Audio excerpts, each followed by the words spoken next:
here in Cache Valley, where everybody asks questions, sells their goods, markets their small business, and incorporates themselves into our community, asks for help.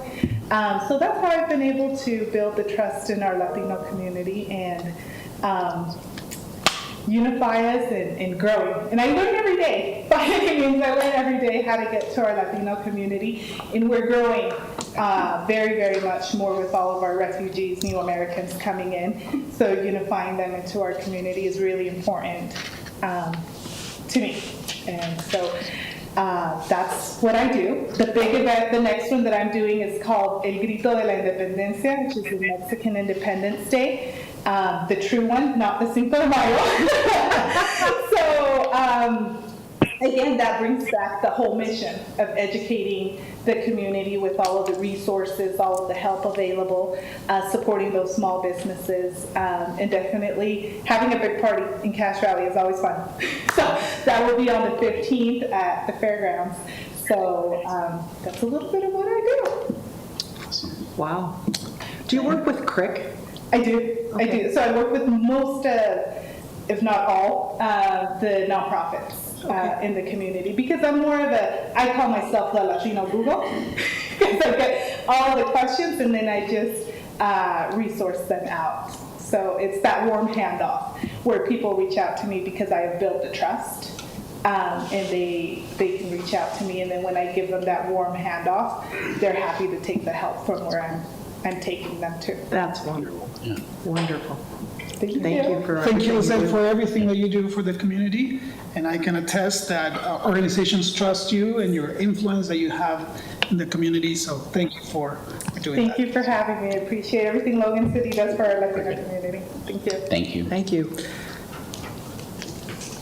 Next on our agenda, we have the acceptance of our minutes and, of course, the approval of the agenda for tonight. Any comments on the minutes? From I anyone? didn't notice anything. Yeah. Amy? Any comments? No comment, I approve. Was that a motion? It said no changes. Was it a motion to approve? Oh, I can move to approve. I'll second that. It's been moved and seconded, and we will do a roll call vote for this. Amy? Aye. Tom? Aye. Mark? Aye. Jeannie? Aye. And Ernesto, aye. Our agenda is approved for tonight. Next, a reminder that our meetings happen on the first and the third Tuesdays of every month at 5:30 p.m. And our next meeting will be 2 weeks from today on September 19th. Next up, now is the time for anyone that wishes to address the council or the mayor and her staff on issues or concerns that you may have that are not on the agenda for tonight. These are items, again, that are not on the agenda for tonight. If you would like to address us, please come up to the mic and state your name and your place of residence. Luann Harris, and I'm going to read this so I can get through it. Years ago, 3 different mayors looked ahead to the needs of the Logan citizens. Land was purchased and Logan had a land for second cemetery. Our mayor, I guess, thought her idea was better than those 3 mayors, and with the council sold this cemetery, which will cause problems for the citizens in the future. Not too long ago, citizens were told our present cemetery had 25 years or so left in it, but it is known by the cemetery and the mortuaries that it only has 10 to 15 years left. There are only single plots available to buy throughout the old parts of the cemetery. If a couple wants to be buried together, they have to buy plots in the east section. Our mayor and the city are planning to limit that by taking plots in the east section to build a stretched out roundabout on 12th North and 10th East. 12th East and 10th North. The USU also wants to take some land. Now they have land on the south which they could use instead of using some of our cemetery plot, and a grade is there which they would have to move if that was given to them. The cemetery is sacred land. It belongs to the citizens of Logan, not to the others who want to use it for other reasons. We do not have much land left for the citizens to bury their loved ones in, and especially since you sold our other cemetery, which I feel was also very sacred land. And citizens were not notified before this was done. Most of them, a lot of them do not know that has already been sold. Every plot that you give to use for something else takes away for a couple to be buried by each other in our cemetery. Think about that. Today, it's a very busy place over there. I'm there all the time, and many people are there. Because the cemetery doesn't belong to the arts, it is ignored for the help that it needs. I might be old, but I'm old-fashioned, and I think the mayor and the city council is here to, for the citizens and to listen to them on what their needs are. I know just recently the land for the mall was okay to be done with other plans, and yet 800 people were against that. I don't understand this. Quit selling off our cemetery lot. It is sacred land. It belongs to the citizens, not to you. Keep your hands off on it. And by the way, you sold the cemetery plot. You got money for it. What happened to it? Our cemetery didn't get any of it. Thank you. The money did go into the Cemetery Perpetual Care Fund. And the first project that we envision using that money for is a new irrigation system for the current cemetery. So that money did go directly, again, into the Cemetery Perpetual Care Fund. Apparently they don't know that. They do. This has been talked about multiple times. They know where the money is. The Cemetery Perpetual Care Fund was severely underfunded. That is why the funds went back to that fund. That's where the funds came from originally to buy the property. Well, I just talked to them 2 weeks ago, and they asked me to be here. I don't know who they They is. didn't know it. I don't know who they is, but Russ Akina is well aware. He's the department head. Our land's very little there. Thank you.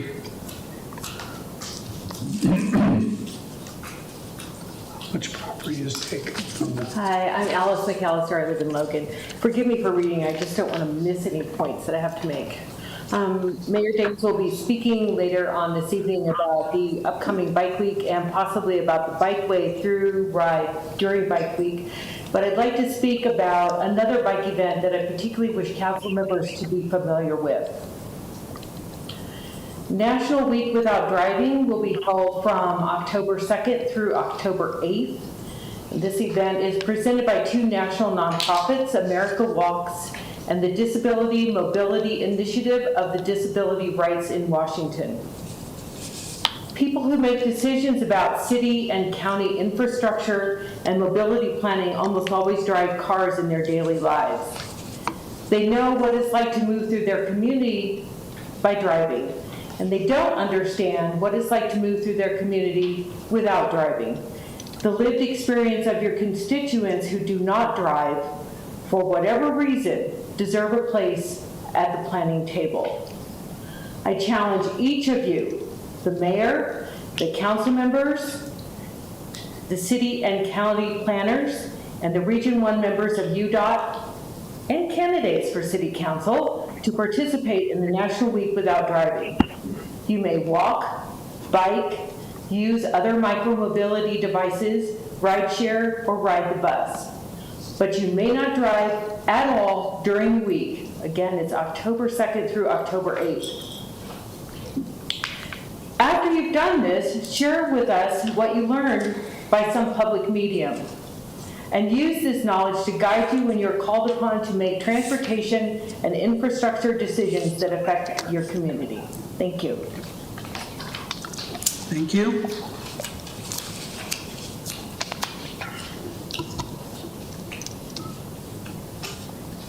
Tonight, I'm just Gail Yost, at least at this point. I am going to say Happy New Year to you ahead of time. On the 15th, it is Rosh Hashanah. In our family, we have 3 New Years. We have Rosh Hashanah, and then we have, of course, the Christian New Year, and then we have the our Chinese New Year, because 2 of our kids are Chinese. So we do a lot of partying now, you really don't, but we do a lot of celebrating, and there's a difference. This is the year coming of 5784. So whatever you think is a long term, you ain't seen nothing yet. Anyway, September 15th is the first night and the only night of Rosh Hashanah, and we say Shana Tova. It's a blessing for the new year. And it's important to know that for Jewish families, which we're kind of all mixed up in our family, we even have, I think, an old Viking. But we have, the day starts at sunset. The day ends at the next sunset. Not everybody knows or understands that. But even those who believe in Christ know that that he had to die before sunset because the Sabbath was coming. And because of that, they were expecting him to need to get his legs broken because it would make him die faster. But considering that he died within 3 hours, as far as my research has gone, he didn't need to have that happen. Therefore, we need to understand that in the times of Christ even, the day started at sunset, and the next day, or through that day, to the next sunset.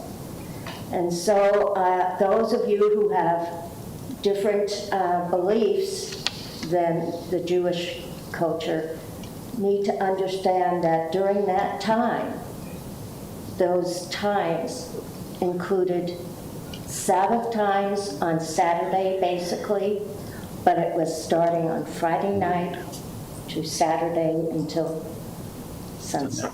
And so I'm offering all of you, because the next meeting will be on the 19th, to have a Happy New Year, and think of the Jewish families and the Jewish peoples in this country as well as in other countries who relish the idea of 5,784 years of following the Jewish calendar. Wow. Thank you. Thank you. Thank you.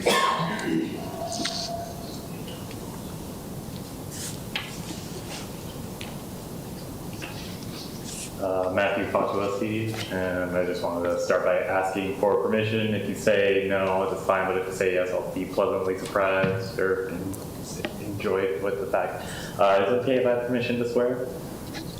I'm not going to swear necessarily, it's just permission would be great. I would prefer you don't. Okay, but is there permission? So no. Okay, it's fine. It's just more of like, it's more of my vernacular usually it doesn't exclude those words or anything like that. Anyways, so coming up is going to be the plaza opening or whatever that's happening for it, and I just wanted to point out how silly it is for the naming to be predicated on who made the largest donation for it. It's like, it's a little weird that it's supposed to be a donation, but then if we're treating it like it's a Kickstarter, where if you give a large enough contribution, you'll get rewarded for it.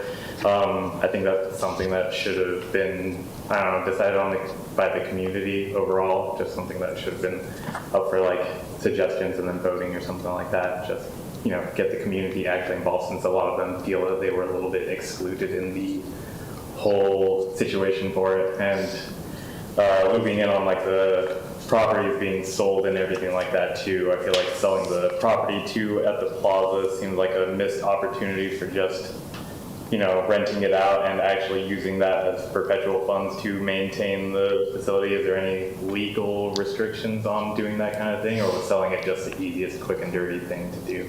We did not sell the plaza. No, it's not the plaza, but the 41 and 45, those property fronts are the land, as far as I was seeing, was everything saying that it was sold and proposals were being made for it. Am I misunderstanding on that? It has not been sold yet. But The it's city, still- but the city government really isn't in the business of running a rental unit or Well, we whatever. do So end up doing a lot of. We new prefer the renovations private and stuff, sector to right? do that. So I think it's something that we should look into instead of actually, since we're not raising taxes or anything like that for wealthy individuals, I think that renting and getting into the business of landlording seems like something that we should consider as a city, since we, are basically handing the entire city to landlording and stuff like that. Anyways, it's just bad money management and everything like that, selling it off when it's something that we can keep inside of the community and share with each other. And anyways, that's my perspective on that. Anyways, I'll see you guys next time. Thank you.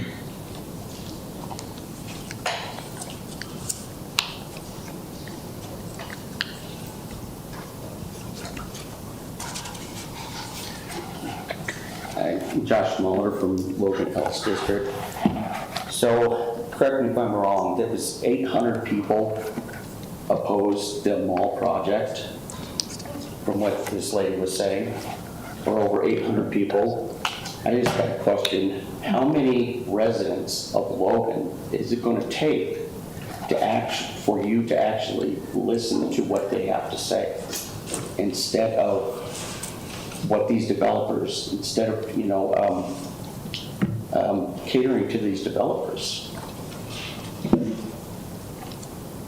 That's a question. I'm just wondering how many of your constituents are literally going to have to come forward and say this, we don't want this, before you stop catering to these developers? Well, first of all, are you referring to like the likes and the comments on a social media site? No, I'm actually, I mean, We didn't talk to 800 We do people. not, yeah. no, this is planning and zoning, apparently.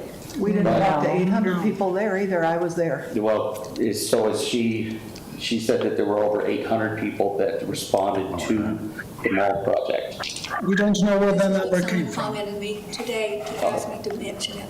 Okay, they commented? Okay, all right. All right, thank you.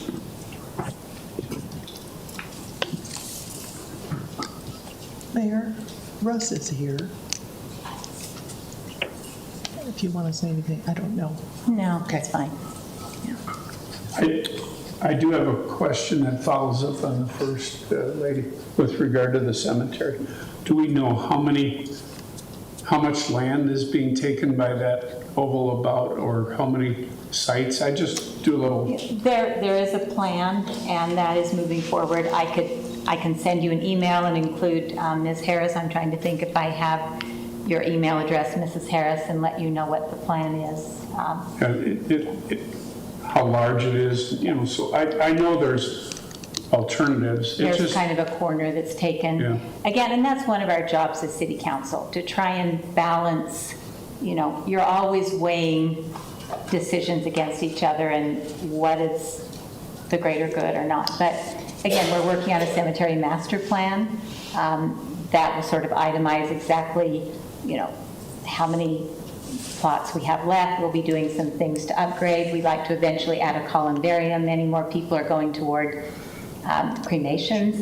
And if you have a columbarium, you can accommodate a large number of people in a small space. So we are So planning. people really won't be deprived of a burial place. It'll be in a different cemetery allocation, is that correct? No, at this point, we have no plans for Okay. additional cemetery land. We think we have quite a bit of capacity in the current Right. cemetery. Why do you even plan a roundabout? Citizens don't know why. Would you like to comment, Mayor? We had a great deal of community meetings when the land that was plan for the cemetery was repurposed. Some of that went into open space, and some of it did go for development. But there were numerous community meetings. I think, Tom, if I remember, you were involved in helping to, sort of talk with some of those. So we had a great deal of community input. And again, there's a very large space that won't be a cemetery, but will be open space, which will be turned into Foothill Nature Park, that will be a benefit for the neighborhood in that location. But the roundabout itself is for safety.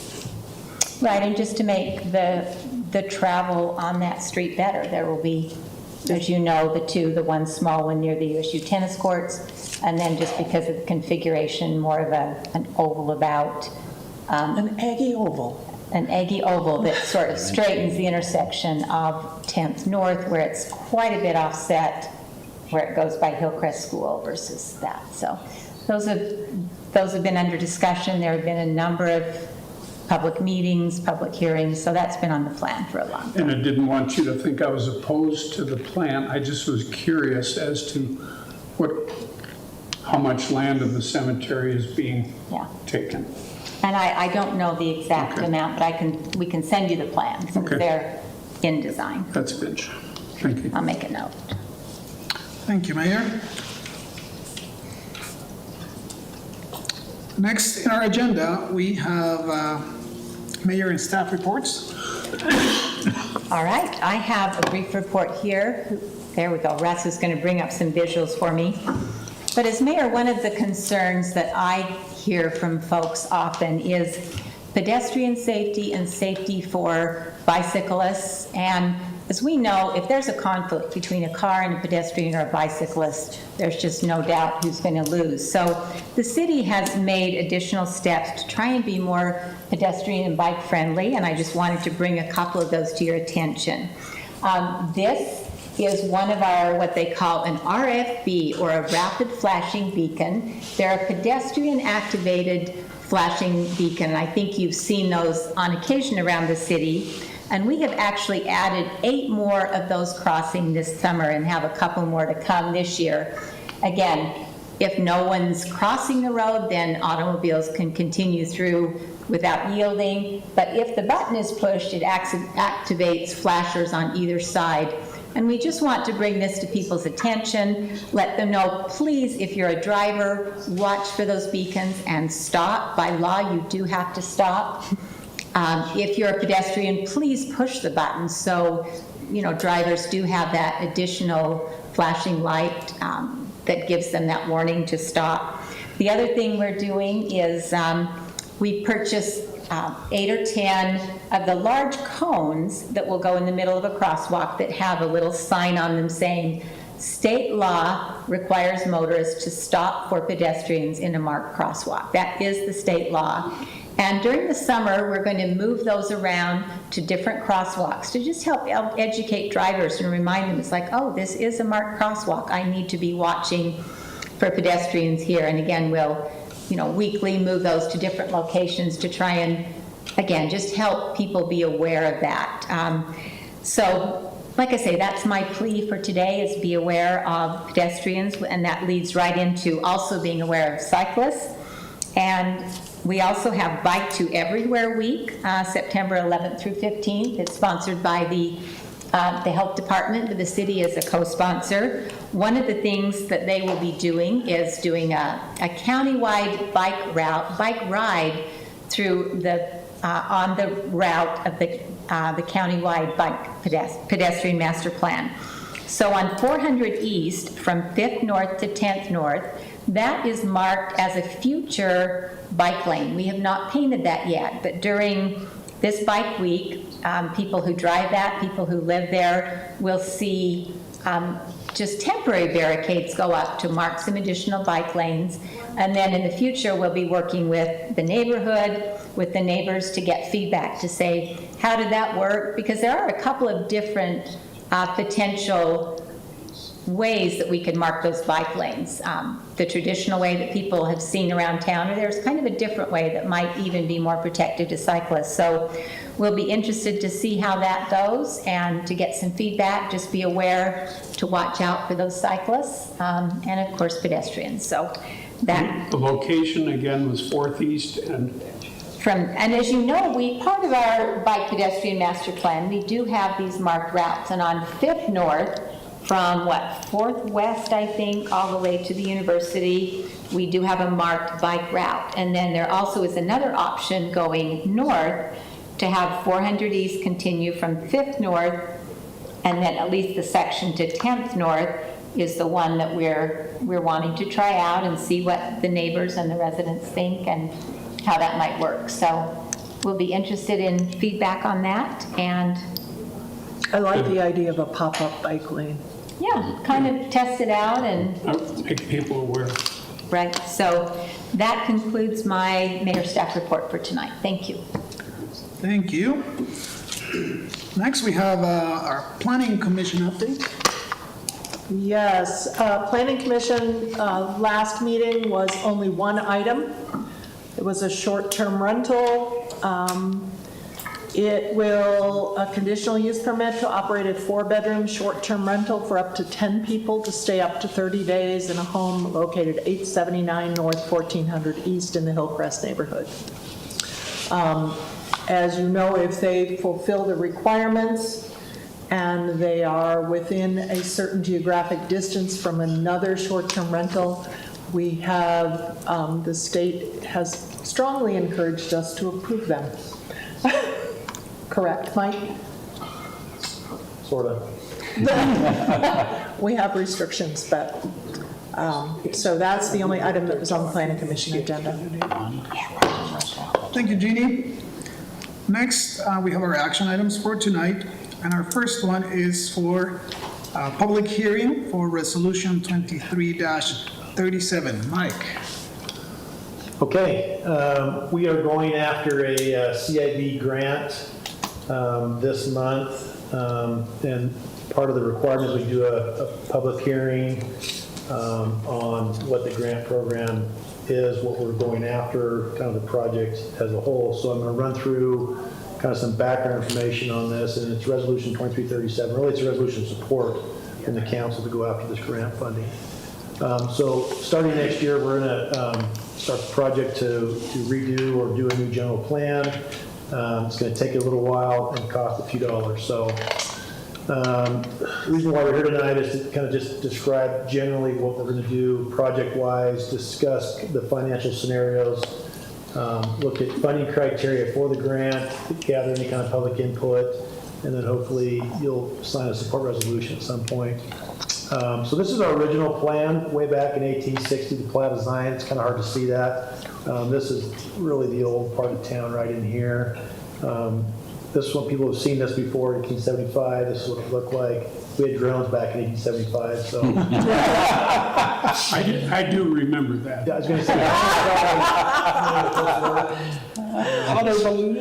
I don't know which is worse, the drone joke or his. 1896, we've grown a little bit, but again, it's a real rough, this is just the old part of town. It's the old plat of Zion type. So fast forward to 1962, when we actually had a general plan that was prepared. And again, a lot of the old part of town, Main Street, but you can see that the city is contemplating growing north as well as east and a little bit to the west. So this was done 1962. We adopted it in 1963. It was prepared by R. Clay Allred and Associates out of Ogden. So we actually had a planning consultant do the plan for us.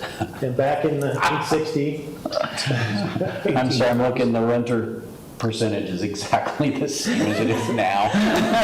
Yeah, it is. no, it's worse. So back then we had 18,000 people in 1960, 5,400 housing units, and that you see the spread, 57% owner occupied, 40% renter. So it's been a problem. It's been a problem for a long time, or at least initially. We're a university town, so that's kind of what you get. Growing at about 1.3% annually. They projected the population would double by 1990 to 35,000. And the most significant issues identified in the plan: population growth, housing infill, and USU growth.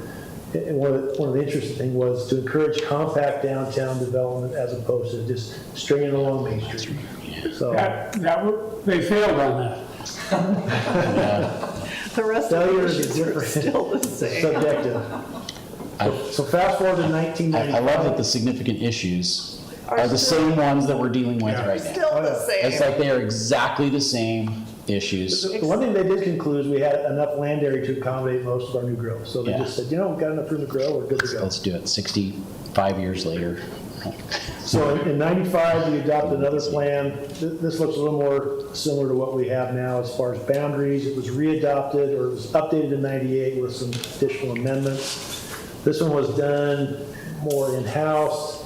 And so in 1990, our population was 32,000. We had 11,440 housing units. Again, the spread of owner occupancy is 47-53%. 53%, yeah. Yep, it's definitely sliding downhill. Growth rate is about the same. And this one, the more significant issue was housing. That was the one that was raised the most in this plan. Lack of housing and affordable housing. So it's nothing new, but it was an issue back in the 90s. And I don't know what the economy was like here in the 90s, but elsewhere, we had a housing bubble. Early 90s, it peaked and then it drops way off. And it really gets down to, for us, for most places, it's just the lack of supplies. We're not building enough Lack of supply. Same issues though, sense of place in downtown, traffic, roads, and neighborhoods. So fast forward again to 2007, we've got another plan. This is pretty common to everybody. Adopted in 07. This was done with a variety of staff and consultants. This one actually had a 50-year planning horizon. We took a broader valley-wide approach. 50 years is really untenable from a planning perspective because we have a hard time keeping it with 5-year increments. So 50 years is really a tough one to do. Population in 06 was 47,000, projected 115,000 people by 2050. Growth rate had increased a little bit, just 2.1%, up to 14,600 housing units. And the split is 44% ownership, 57% renter. Same issues again. Growth in housing, affordability, availability. Land consumption is becoming more apparent at this point. This plan was focusing more on building inward and upward as opposed to just spreading back out. And then it also switched a little more to aesthetics, looking at design, gateways, neighborhoods, things like that. Okay, so fast forward to 2024. Here we are, this is 20 years later from the last plan. The description of our project is very vague, but we want to do a citywide long-range plan that builds on previous work, provides a comprehensive blueprint for managing growth and development to the next decades. So the 07 plan actually is still relevant.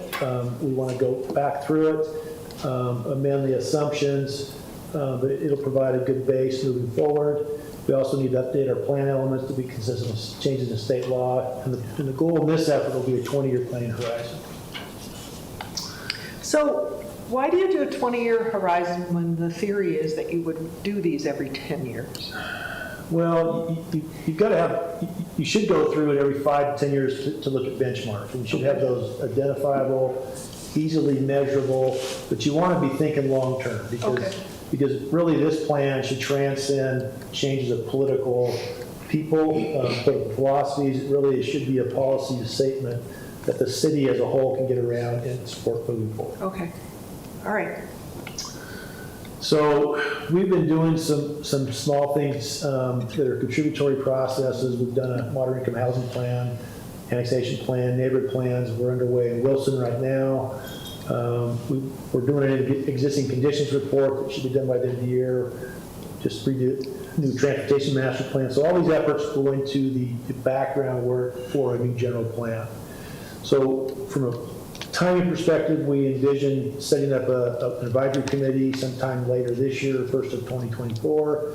We want to start a branding campaign to kind of get the word out, start marketing it. We envision an 18-month project, and we envision a consultant selection process next year in 2024. So just some comparison baseline. Our current population is 54,000. We project, based on the growth rate, that we'll be anywhere from 67,000 to 86,000 by 2045.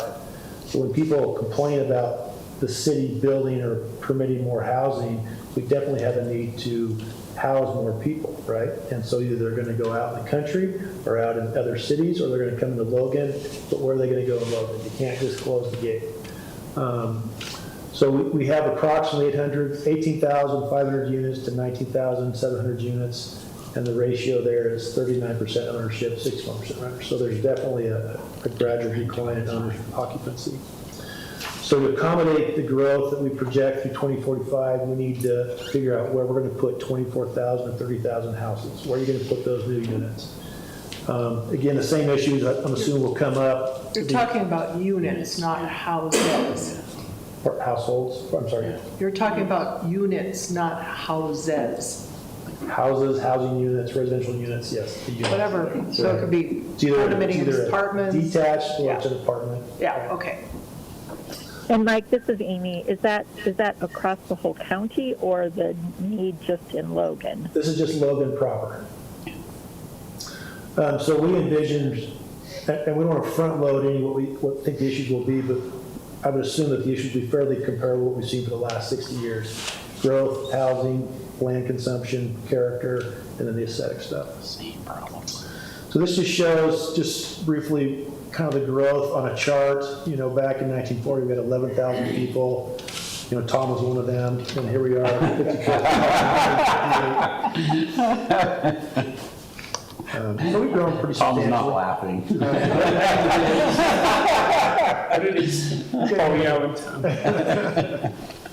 And this is just a look at our growth projections through 2060 with a variety of different growth rates from 1% to 2%. And so it just, you know, we can't predict accurately what that specific growth rate will be. And this is what the county looks like on their trajectory right now. So in 2045, again, we're going to be somewhere in this range right here. So this is the higher end, the upper 80s, and the lower end is in the 70s. We could be effectively housing 50% of the county's population. Correct. Yeah. Wow. Wow, that's a lot. That was a lot. Okay, so the project in itself, it's an expensive project. We think it'll be about $200,000. The RFP process will help true up that number, and it'll tell us whether or not, you know, which path we can go on, whether we truly hire a consultant, whether we do some work in-house, some outside consultant work. We'll figure that out. The costs right now are pretty high, so we'll see what happens. We've got $150,000 cash in hand. After you approve a budget to carry forward tonight, basically we try to set aside $50,000 a year in 22, 23, and then we'll have $50,000 in 24. We're applying for a $50,000 CIB grant to the Utah Community Impact Fund to bridge the gap. If we don't get the grant, then we'll probably delay for a year so we can save more money. Or we may start it, do it incrementally, and stretch it out. So those will be discussions we have at the end of the year. Is the 50,000 the limit? So they've got 2 tiers of grants. You can go for more, and they're generally funding projects, you know, true project construction projects. We could apply for more as a planning grant. When I look back over their history, I haven't seen where they've actually funded a planning grant for more than $50,000. Okay. How much do you think we could do in-house to help save some money? Whatever it takes to get us down to $200,000. Because I remember when we were researching for a fire station, and Chief Hannig came forward and said, you can do a research, but I'm going to tell you what they're going to tell you right now. And he was spot on, so. Yeah, I'd like to say we could do a lot in-house. You know, the other option is we hire a staff person for 2 years to do it.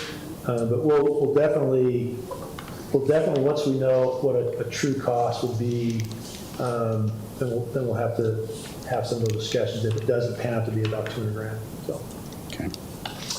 So their funding criteria they use in their grant process is really try to highlight the buzzwords. They look at how we procure these consultant selections, but we'll follow our city's processes for doing that. I think we'll have a highly engaged leadership, politically, technically, and a community perspective. There's definitely a demonstrated need for a new general plan. It's 20 years old, and now's the time to, things have changed. Community preparation for the project, we've been setting aside funding, we've done supporting projects. We will use the best practices available in the industry basically to do the process. There is a community-wide benefit. It benefits all Logan residents, and we'll use a robust public engagement process. So in summary, that's pretty much it. What we really need to do is hold the public hearing, gain any kind of feedback, and then we'll move forward. So happy answering questions. Not a question, but an anecdote that illustrates the need.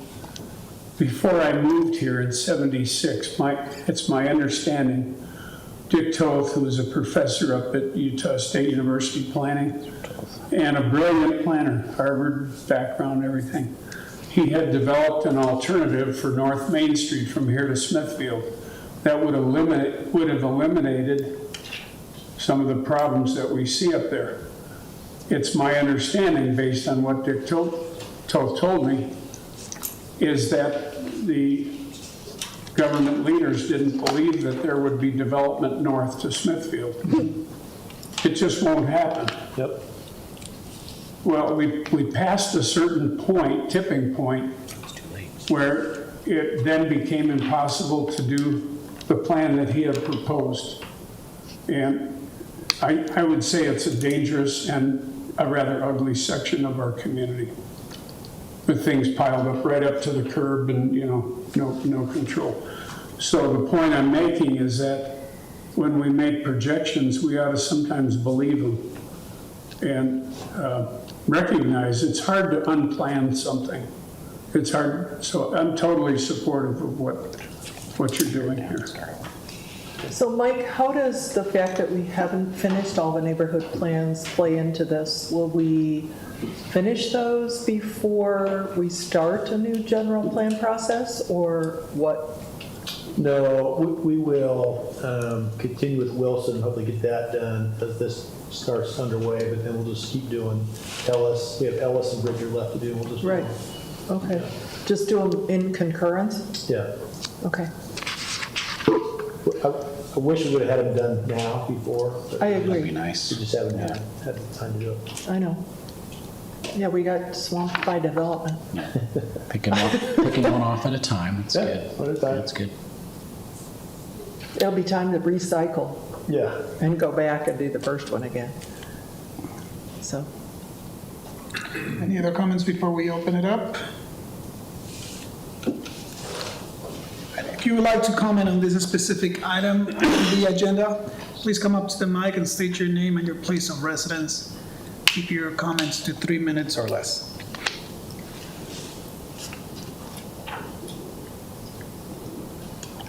Hi, this time I am Dr. Gail Yost, and I live in Logan on First East. You mentioned some public input, is that correct? Correct. Okay, will there be like committees of public input or one giant council, or will it be in different sections of this is community, this is professional, this is, or will it be in one? Gail, could I just say it will probably depend upon who is chosen to do the general plan, how they decide to proceed. But what we've done in the past was a lot of meetings with neighborhoods, a lot of meetings that were sort of charrette-style meetings where you would come to a location and could participate with the people who were doing the general plan. So it is multifaceted to obtain the most possible public comment. Okay, thank you. Is that fair? Sorry, Mike. No. I didn't mean to take over. Thank you, that's what I just needed to know, that there was going to be more than just professional input, because Right. It's a general plan is a community's vision for its future. So it really wouldn't be appropriate for it not to contain a lot of public comment and public opportunity. Right. So thank you.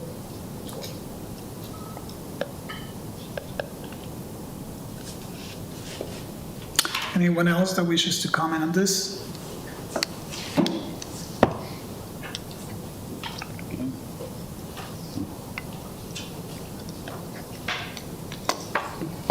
I emailed, I think, most of you about the next, Katie Lee Coven, Logan resident. Is that a one?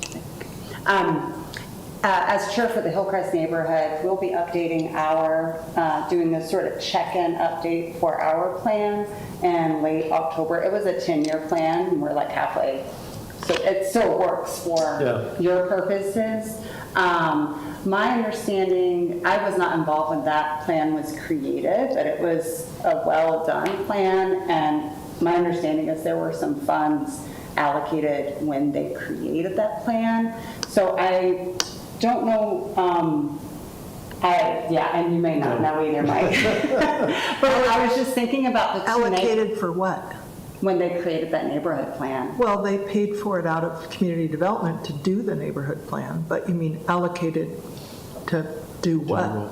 Yeah, we did. So I don't know who they brought in to help them create the plan, but it was a very thorough plan, and it was. I remember. Yeah, and so I am just curious for the two neighborhoods who haven't completed their plans, are there funds? We've done those in-house with staff. So you're doing those in-house? Yeah, okay. we didn't have any funding for those other than just pulling staff to do. All right. And so that was a question. I was just curious how that worked because I wasn't involved with the last one. And then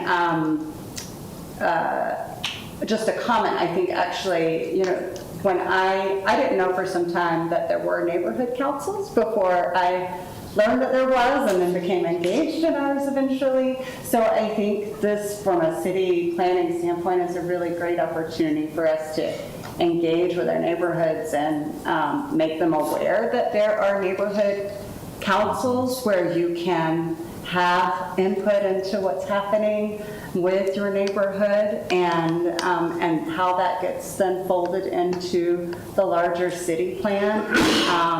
And I just think I would encourage us to all think about ways we can let people know that this is happening and engage our neighborhoods, especially those who maybe are less engaged currently, so that we can build a really good plan. So that's just some stuff.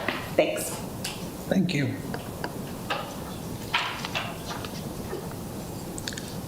Anyone else?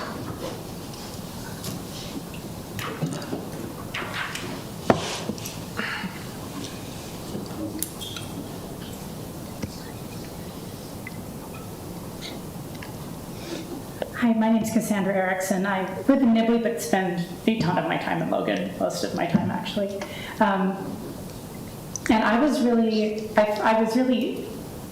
fascinated by a lot of the same problems that we've been facing for the past 50 years. And I thought it was really the whole, the fact that the city wanted to keep dense development downtown and not sprawl along Main Street was something that I would like to see today, and that was something that I was really, I don't know, it's fascinating to me to see those same kinds of problems.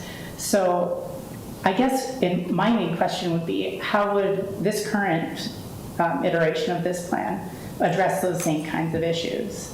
Do we have any particular way we're currently thinking about doing that?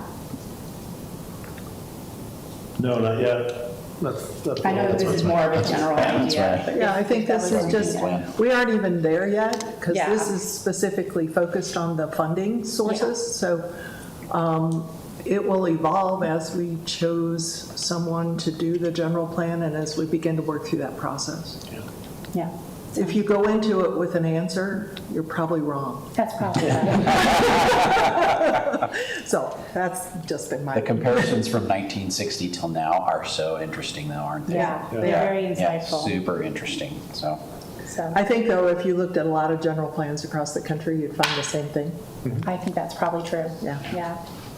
Yeah, I'm encouraged by the fact that Logan is engaging with doing a general plan and not just going with, flying by the seat of our pants, if you will. So, We like to wing it. winging your public planning. Well, thank you very much. Thank you. Thank you.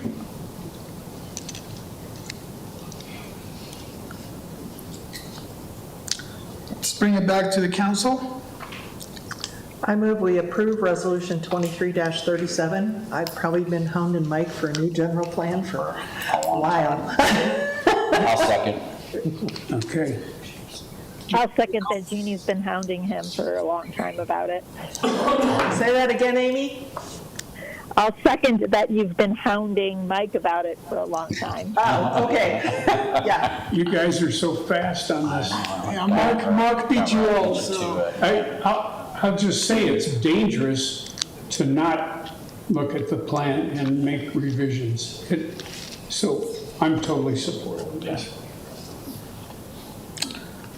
All right, it's been moved and seconded. We'll do a roll call vote. Amy? Yes. Tom? Aye. Jeannie? Aye. Mark? Aye. And Ernesto, aye. So resolution 23-37 passes. Thank you, And I hope Mike. we're successful. Yes. A little bit of time. Next, we have a public hearing for a rezone, ordinance 23-29, presented by Ross Hawley. Thank you, Mr. Chair. I have a couple of rezones that are very similar in nature and request.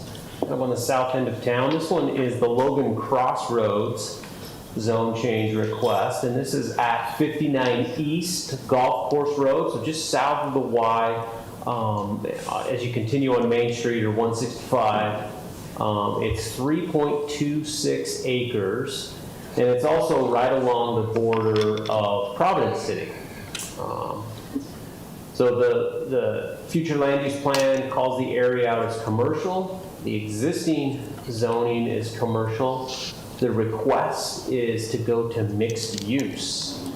The site is currently vacant, and it's kind of a funky shape. It was originally included with this new kind of surgery outpatient medical office that was built there at 55 Golf Course. That was carved out of the property, and so it's the remainder piece. I think the applicant referred to it as a tomahawk in Planning Commission, which is pretty accurate. So the Planning Commission heard this last month. They did forward a recommendation of approval, and their vote was unanimous, 6-0. We have not received comments on the contrary of this project, and I'm happy to answer any questions at this point. Russ, can you tell me the alignment of 80 East? Where does that go? Yeah, so this is a preliminary plan that both Logan City Public Works and Providence City Public Works have looked at and kind of jointly approved. So 80 East would be kind of a frontage road, or a way to access some of these difficult commercial properties. As you know, the Y intersection is under UDOT purview, UDOT control, and access management is tricky there. And so the 80 East will allow kind of rear entry accesses, as also access to some of these areas that are farther away from Main Street. So this is the preliminary alignment, and it would likely be developed as projects come in for approval and development. So the roads would be developed at that time. As you notice here on the south, about 300 feet of length here, it does straddle the city, which is not terribly atypical. That happens in other areas, and maintenance and things like that are handled through joint city jurisdictional agreements. Russ, Yes. would you review for me the commercial requirements on a frontage road for mixed use? Yeah, so commercial and mixed use are pretty similar when it comes to the types of businesses that you'd see. And No, I just need to know the requirements for the frontage on Golf Course Road. So on a local street like that, I was getting there. Why is it called a local street when you are using it as a sort of a back road to get from point A to point B? Why is it called a local street? It's just categorized as a local street because we have basically 3 categories. You have an arterial, which is the really big, wide, fast streets. Right. You have the collector, which is a medium size, and then you have a local. And it's sized as a local, and so it'll be categorized as a local. And the requirement for commercial is not a requirement in the mixed-use zone. If it's a arterial or collector, then you have to align those streets with commercial uses and businesses, at least on the ground floor of a building. So what are the commercial requirements when you have a local street? Wow, why did that do that? So Sorry. Good grief. I turned it off. I don't know how it came on my computer. Sorry. No worries. So they will not be exempt from base commercial requirements as far as an acreage is concerned. And they haven't come in with a project yet, but when they do, based on the acreage, they'll be required a minimum square footage of commercial space. And I'll tell you that right now. So this one would be required 6,500 square feet of commercial. On the entire property? On the entire 3.26 acre. And they would likely locate that near Golf Course Road or in an area that makes more sense from a commercial standpoint. But they would not be required along the 80 East Street. Does that answer your question? Yeah, it does. It's not very much commercial. No, Can you makes me repeat wonder that why last we didn't part? make that bigger. So it's 6,500 square feet of minimum commercial space in the mixed-use zone. That's really not a lot. I thought we bumped that up when we changed things around for. We did. mixed-use. We didn't bump it enough. It almost doubled from the previous requirements. Should have quadrupled. Well, I just guess I was under the impression that we had more requirement in terms of frontage on streets for commercial and mixed use. So I didn't realize that we did not require it on a city street. So that's my question on that. Any other questions or comments before we open it up? Can I ask a question?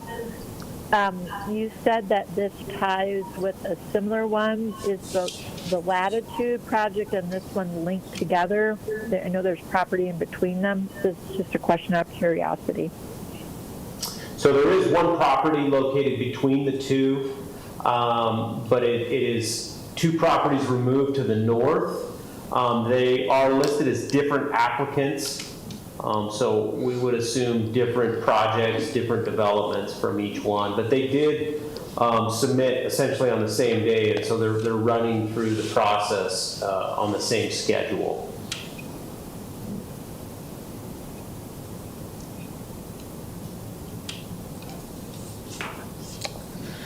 Now, this was a unanimous recommendation from Planning Commission. Can you give us a quick summary? What was the discussion? Why was it unanimous? They all shared the same feeling that this accomplished what? So they talked about the road a little bit. There was discussion on this particular property isn't, I guess, wouldn't be considered prime commercial because it's tucked back and it doesn't have a lot of Main Street exposure. And so I think the mixed-use zone allows a little bit more flexibility as far as freestanding residential. So typically you could put, commercial up front next to the road and then freestanding housing behind. Those were the main points that they talked about. I think considering our 50 years of problems with downtown and not wanting it to stretch and all that sort of thing, I feel like we should have we talk about it doesn't have access to Main Street, but that shouldn't be our only commercial. I mean, we should go a little wider instead of just long and skinny. So I don't know whether, I would have hoped for more of a commercial presence within that structure or within those pieces of property. But maybe that's not what we get. That's just a minimum, so we do have the proponent here, we can ask about We can maximize it. Yeah, we can maximize it. He loves to sit here. We might have questions for you later, so. I have all the answers. All right. Any other comments before we open it up? He just needs to not tell us he's going to let us tattoo his face. He's never going to live that down. This is a public hearing. If you would like to comment on this specific item on the agenda, please come up to the mic and state your name and your place of residence. Please keep your comments to 3 minutes or less.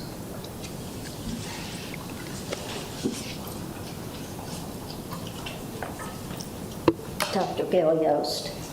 I'm just wondering how that ended up being Woodruff neighborhood when it's so close to where I live in Wilson neighborhood. And I know there's Wilson neighborhood further south of me. So is that just because the boundary of what was selected went to Woodruff, or is there any, 80 East, that would be easy for me to go down. I go down to Providence on First East. And why is 80 East Woodruff and not in the east side of, and in Wilson? Do you have an answer, Ross? I do, if you'd like me to answer that. The neighborhood boundaries were based on the elementary school boundaries. And sometimes they don't really make much geographic sense, but that's how they were created, and that's how we've been planning those neighborhood plans since. Every plan, we always ask the question, does it make sense to keep these elementary school boundaries? And the answers differ, but that's why this is in the Woodruff. That's a good general plan question. Yeah, because it just seems like we still have Wilson students coming further east. And this is on the east side of Main Street. So Well, I've changed the boundaries since we created the neighborhood boundary. So it's a good question for the general plan. Yes, it just was a little confusing to me that this far east, it would still be in Woodruff neighborhood. So that was my question. Thank you.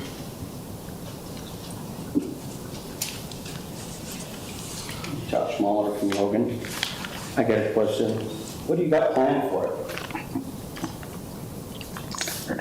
You're addressing the council. Oh, I'm just wondering what he's got planned for this mixed use. Because you're passing a rezoning, but what's going to happen there? Are we going to, throw in more rentals? I think maybe we should put this on hold to see what the projects are first. So, just see if our city can just support it, honestly. Thank you. Thank you. Pretty commercial.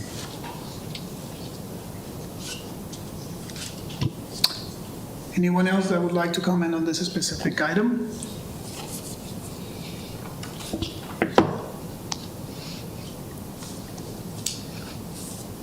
Bring it back to the council. Oh, I thought I'd have a chance to, I thought you were gonna No, but We have questions for you, sir. Please. I guess if it's still the public comment, that's it.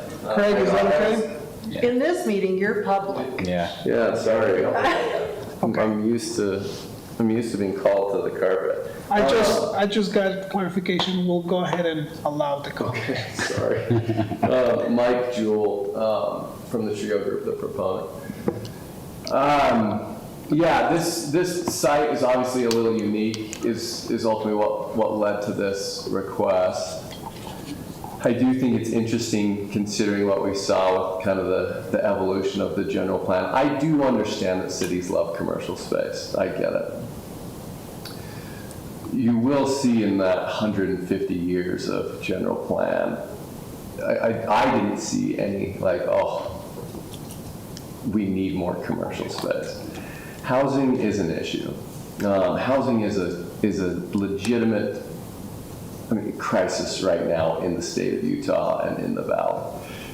Interestingly enough, commercial and mixed use are very similar in the zoning. Mixed use projects are allowed in the commercial zone. The real distinction here is the flexibility in where you put the commercial. We have, an opportunity in the commercial zone to build almost exactly this. I think this is an interesting point to show that developers aren't necessarily always just looking to maximize density. We have plans that we're currently building on our project in front of the Beehive Grill on 3rd South. We could duplicate those plans, drop it on this site. This land costs less for us than that land did.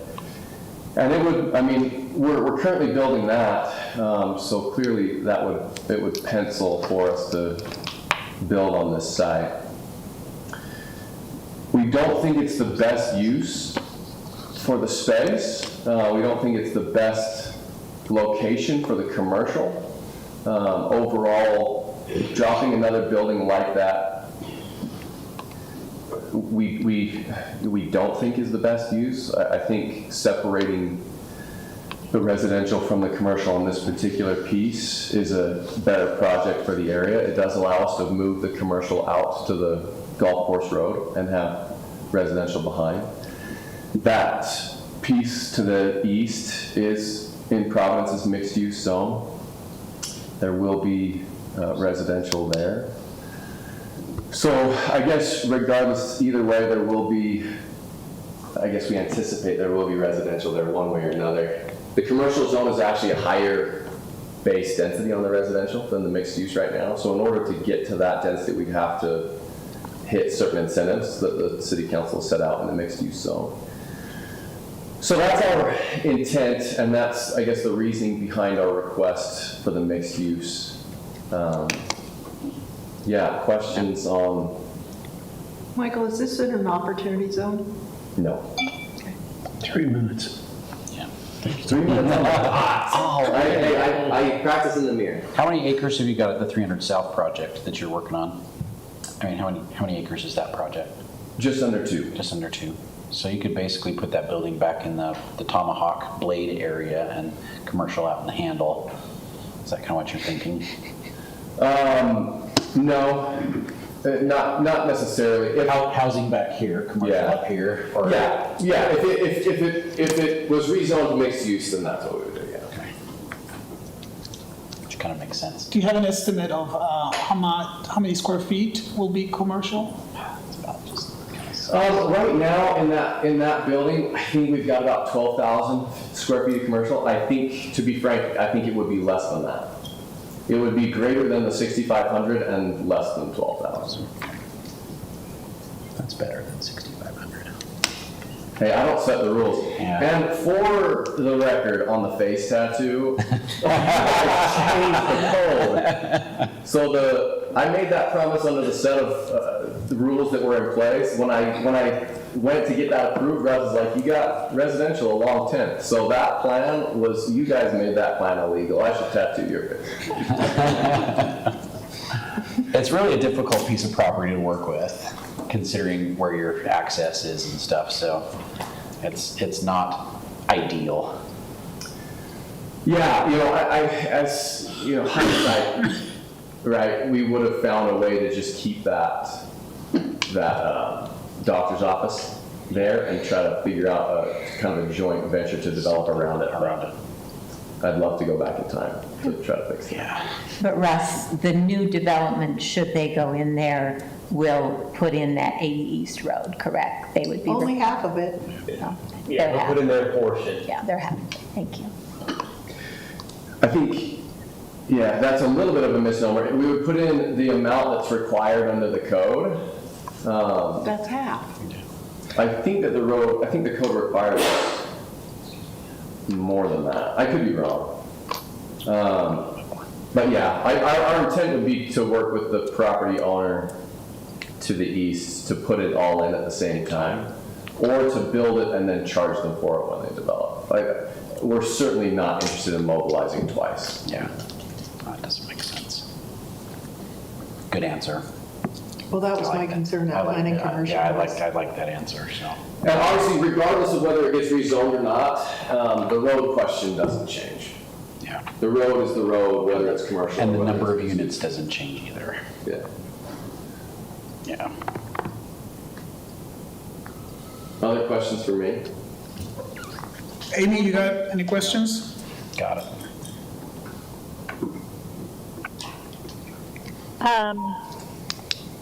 No, I'm just like mentally struggling with trying to figure out where this is, like with the businesses that are around it. Amy, it's right, if you know where Swig is, it's just directly east of Swig. And like there's the mattress store there just south of the Y. Exactly where Swig is. You know where Swig is? Okay.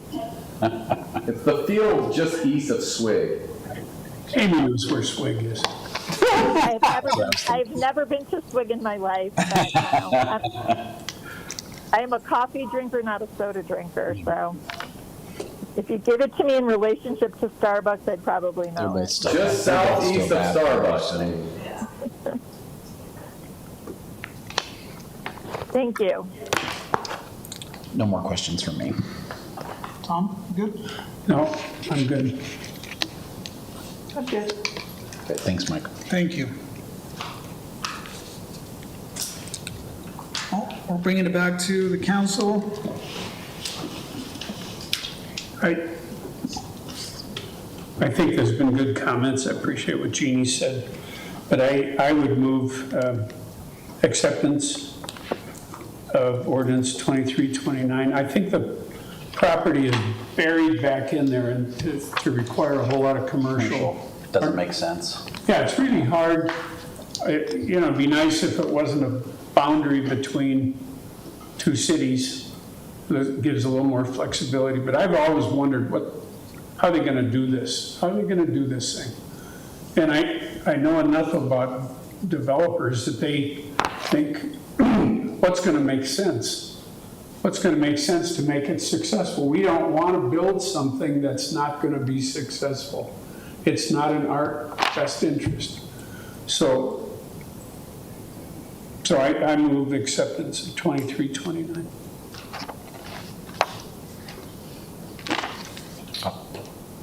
I'll second. What you were going to say. Okay, that's I'm good. just waiting for All you. right, Yep. I did something else. I'll second. It's your turn. Okay.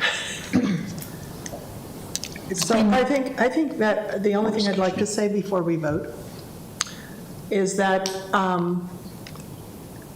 often we will rezone a property to get the best possible project out of it for the city.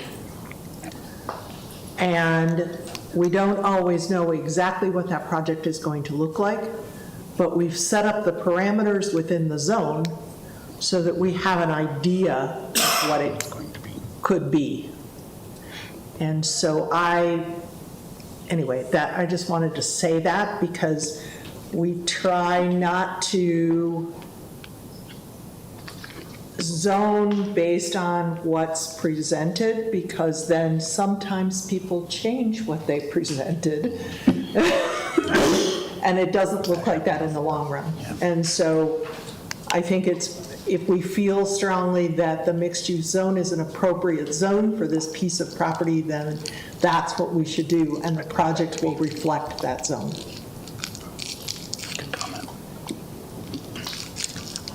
Thank you, Jeannie. It's been moved and seconded. We will do a roll call vote. Amy? Oh, she's gone. I'm here. Aye. Tom? Aye. Mark? Aye. Jeannie? Aye. Ernesto, aye. Ordinance 23-29 passes. Next up, we have another public hearing for another rezone, ordinance 23-30. Thank you, Mr. Chair. So very similar request. This is called Latitude 41, but it's just 2 doors north. And this property is a little bit bigger. And the new 80 East Road actually bisects this property. So it's 4.64 acres.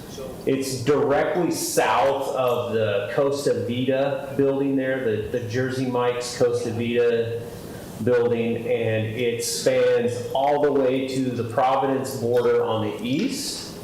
So here's the long-range plan, commercial and mixed use. So mixed use is to the north, commercial to the south, and then the current zoning is mainly commercial. There's some mixed use farther east there at the Riverwoods, and then there's this little island of NR6. This 80 East cul-de-sac has half a dozen homes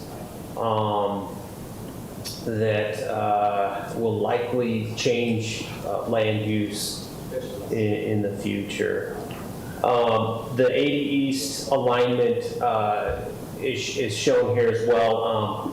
But just so you know, 80 East really terminates at 700 South and Golf Course Road, so it's not a long-range corridor. If you want to travel farther than 100 East is the better corridor. So same really issues with the exception of the Main Street frontage here. So this one will be required. 60% of that frontage along Main Street would be building mass and would be commercial building uses on the main floor. Wow, it's gonna be tough to get there. Yeah. It's like going the wrong direction, I don't know why. Same overall square footage requirement of 6,500 commercial square feet for this. From 3 to 5 acres, you require 6,500. Above 5 acres, then you jump up to 9,500 square feet. But where it's on the front. So if commercial is required on 60% of the frontage on the Y, is that more than 6,500 square feet, or can you just make it? yeah, it would depend on the depth. It may be more, and certainly they can go above that. And so they won't have any access. Will they be, since that's a state highway and it's in a really weird spot, will they be given access to the highway? So what UDOT has done through the development of these parcels to the north, the Starbucks, the Credit Union, and the Costa Vida, is they've required joint access here. And so if another building is built here, they can do cross-access. But again, there's going to be this eastern access to 80 that you could get to and then go north or south once you're on 80 East. I have to tell you that cross-access through the backs of those buildings is terrible. Yes. It's terrible. Pretty congested. But UDOT will not allow another driveway south of the Starbucks driveway and north of the Swig driveway. And that's wise. It is very wide. It's a killer. You'll see cross driveway access to the south as this area develops. It'll probably be similar to what you're seeing here. Wow, could they just do it a little better? Because the drive-throughs, I mean, it's Just kill that access. oh man, yeah. it's terrible. Yeah, that's not good. You got 85 people lined up to be in the drive-through and nobody can go through. Yeah. So where will 80 East go? Right here. So it's gonna come through there. And then it curves. swings Yeah, then it over. curves over. will go back to that. So he's got like Help a little what? bit. He's got like 1.5 acres on one side of the road and the rest of it on the other side of the road? Isn't that what I remember? Yeah, I haven't seen the breakdown, but yeah, about 2 acres on each side, give or take. Yeah, I So think it's this just would- a little smaller on that This would side. be part of the project site, and this would be part of the project site. And that's right next to the White Pine Funeral Home and those offices right there. Yeah, this is actually River Heights. This little finger that comes in here is River Heights City.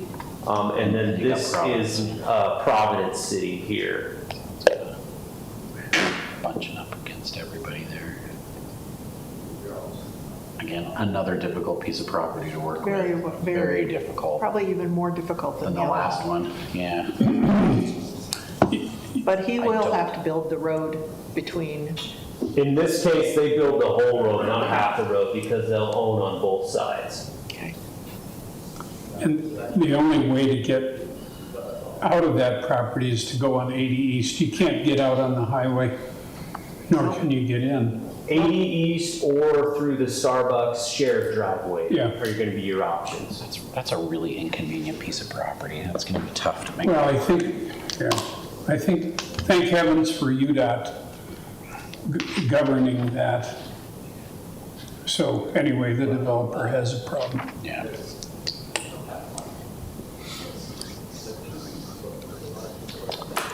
Any other comments or questions before? No. So I have a question. So wasn't there a project in this area that was going to have like the swimming pool on the bottom? Am I in the right area? yes, you are. Yeah, that Is that in? that project has since expired, Amy, and so there are And that's- no active entitlements or vesting projects on this parcel. So is that on this parcel, or is that on the parcel between this one and the one we just talked about? It was on this parcel. On this parcel? Yes. Okay. So Mr. Taylor must have sold it. Yes, he did. Yeah, to Mr. Michael. Any other questions, Amy?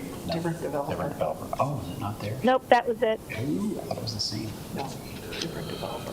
Are we ready to open it up? Or did you have another? No, I'm good. That's a terrible spot. I'd hate to have to, Any other questions before we open it up? no. This is a public hearing. If you would like to comment on this specific item, please come up to the mic and state your name and your place of residence, and keep your comments to 3 minutes or less. Cell tower there too. Yeah, there is. It's gonna be real tough. And we fixed it so they can't come swimming pool as a public. Bring it back to the council. I will move we approve this ordinance 23-30 for the same reason I approved the other one. I'll second. So this abuts mixed use above it, correct? Or is that now, or is that just in the flub? That's the long-range plan, Amy. The long range, okay, all right. Sorry, there's a delay between what I hear and what I see in the, in the YouTube, so. I can't hear. I can't. We're having a hard time understanding what you're saying, Amy. I said there's a long delay between, I hear what you say, and then the YouTube is like a minute later, so sometimes it's hard to follow. Oh, I see. okay, we'll take more time between concepts. Those servers are working hard to encode all of that video stream. I have no comments or questions. Oh, it's been Moved and Moved and seconded. It's been more than seconded. All right. She moved, I second. We'll do a roll call vote on this. Amy? Aye. Tom? Aye. Mark? Aye. Jeannie? Aye. And Ernesto, aye. Do not envy. Ordinance 23-30 passes. Thank you, Russ. Next up, we have a public hearing for budget adjustments, Resolution 23-34. Rich? This is a request to appropriate restricted impact fees towards 3 separate Parks and Rec projects. The first is the 19th West Dog Park for $110,000, Foothill Nature Park for $30,000, and $200,000 toward the 600 South Park. So these restricted impact fees can only be used for certain things that increase capacity of parks and park spaces. And so we feel that this is an appropriate use of those funds. It'll also allow us to, it is an appropriate use. Thank you. It's not like an inappropriate use. Rich, how are restricted Parks and Recs impact fees collected? And what kinds of projects are there? So whenever somebody builds a residential building in Logan, they do pay a residential impact fee to the city of Logan for parks and recreation services. I can't remember the exact dollar amount, but it's a certain dollar amount per unit. And then we're required to use those toward certain capital projects that we're planning on building, basically increasing our park space so that we're maintaining the same amount of park space per resident as we add these new residential units. That's the sense. So I received a text message that said, why are we spending $340,000 on a dog park? But we're not. We're spending 110, yes. Correct? Yeah. 340 is the total. But how much will the dog park cost in total? Did we get a grant for that? Did we get any kind of a grant? Sorry, Russ. And is there any difference between the restricted impact fees and non-restricted, or are they all restricted? They're all restricted. Anytime we have impact fees, they're restricted. However, how that restriction applies is different. For water, for instance, it's for a very specific project. For electric, it's for all the things they've already done. For Parks and Rec, it's for maintaining the same, or trying to maintain the same level of service. So they're each a little different, but okay. Thank you. All restricted. Yeah, and along with the notion of restricted funds, and in this case specifically for Parks and Recreation, and more specifically construction of park space, there are several other funds that this request goes towards, one of which you may be referring to, which is a state grant. And so part of the state grant that we received almost a year ago is part of a two-phase project area in the 200 South, 1900 West, 1400 West area, which includes, amongst other components, a new dog park. So the current dog park or dog run area that we have at Rendezvous Park is about a half acre, and it is frankly overused. It is well used. And really isn't designed for what it currently has become, which is great from the standpoint of the user, understanding the constraints that they have to work with, but nevertheless it is well beyond its capacity. So in looking at this project area that I just described, part of this area, which is a 10-acre parcel, allows for us to do a couple of things, some of which are maintenance related. It allows us to use an area and also divide that for, in this case, big dogs, little dogs, and also to have a growing area that we can then shift to while we're trying to rehabilitate turf or the area itself. Yeah. In the same location. So the cost that we're looking at for this is more than the $110,000 that we're looking to put towards that. But that funding would then be leveraged with the other restricted funds that we have targeted for the dog park. So do you have an idea how much it will cost? In the end, we're talking nearly $1 million. Not for the dog park. Yeah, today's construction costs is incredible. And Yeah, and it will take us time. We're not going to do this all at once. What we are going to do is develop the parking area because we want people to safely park off of 19 West. But then we're going to fence parts of the 10-acre parcel such that over time we can then add the other implements that were suggested to us when we did our neighborhood scope meeting. If you recall, this was about 2.5 years ago. And so over time, we'll put these other amenities in, but this will take the pressure, I'm putting that lightly at Rendezvous, take the pressure off of Rendezvous and provide for another location for people to have a place for their dogs to go. But the entire 10-acre parcel will be, we're not doing 10 acres of dog park, are we? Yeah. We have the capacity to do 10 acres of dog park. Okay. We need room for the parking lot.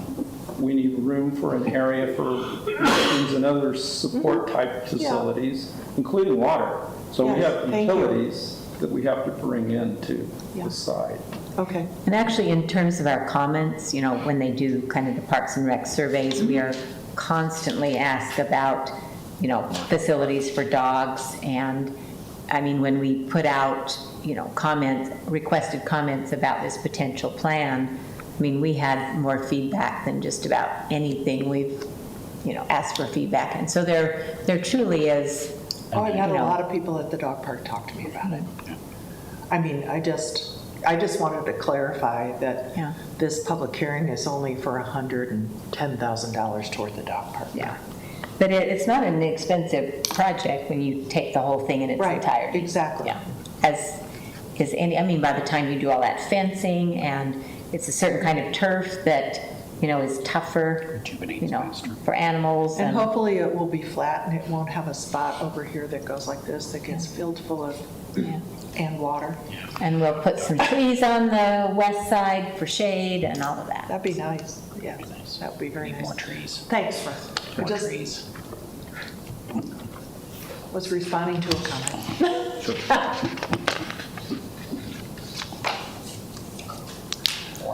And the fact that this is funded from impact fees, which is what it's supposed to be used for. Appropriate. Yeah. Any other comments before we open it up? No. Amy? Nope. All right. This is a public hearing. If you would like to comment on this specific item, please come up to the mic and state your name and your place of residence and keep your comments to 3 minutes or less.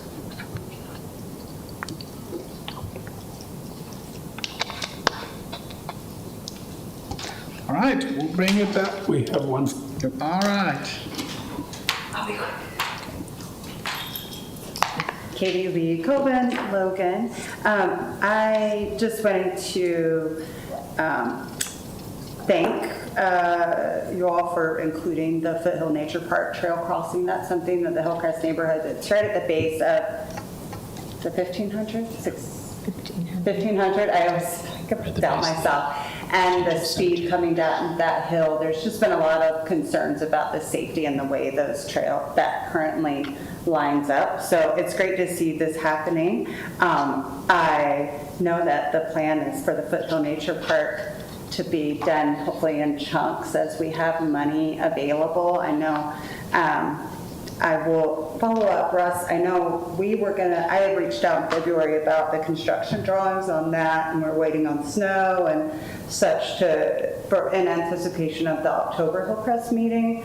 I'd love to be able to provide an update on where we are with that. And then I just wanted to mention related to dog parks, there's a dog run area that residents expressed interest in having, both an off-leash area as well as a dog park area that is enclosed as well. So I just thought I would share that. That may not be something people are aware of with that Foothill Nature Park. That's in the Hillcrest area, that there is some interest in dog park and off-leash area as well, though I don't know the timeline on where we are with that, knowing that the plan is to do that in chunks. So thank you.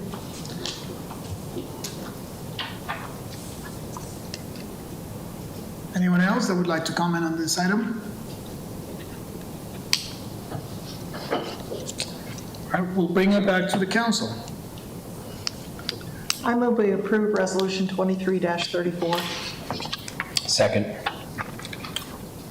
Been moved and seconded. We'll do a roll call vote for this. Amy? Aye. Tom? Aye. Mark? Aye. Jeannie? Aye. And Ernesto, aye. Resolution 23-34 passes.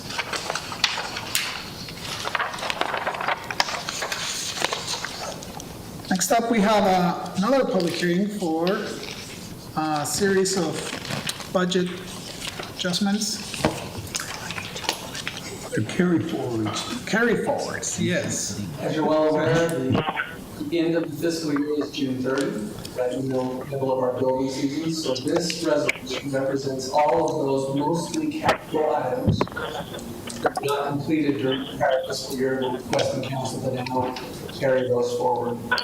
From our last council meeting to this one, there are approximately 10 separate items that decreased insignificantly and one increased insignificantly. The reason one increased is because we likely moved out some non-capital expenses from a capital account. Therefore, there was more unexpended funds for us to request to carry forward. If you'd like me to read those through the ones that changed, I will. Otherwise, any questions you have on this resolution? We do this every year, so. It's kind of a no-brainer because we've already allocated the money.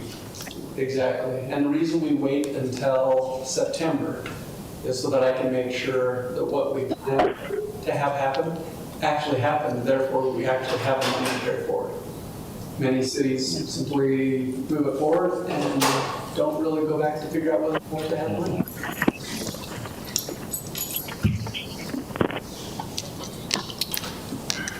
Any other questions or comments?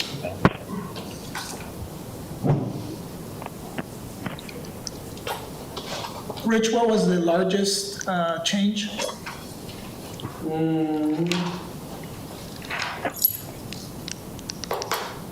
Probably the reduction in Parks and Rec, a reduction from 480,407 down to 425,396. That was probably the largest. The rest of them are less than 2,000.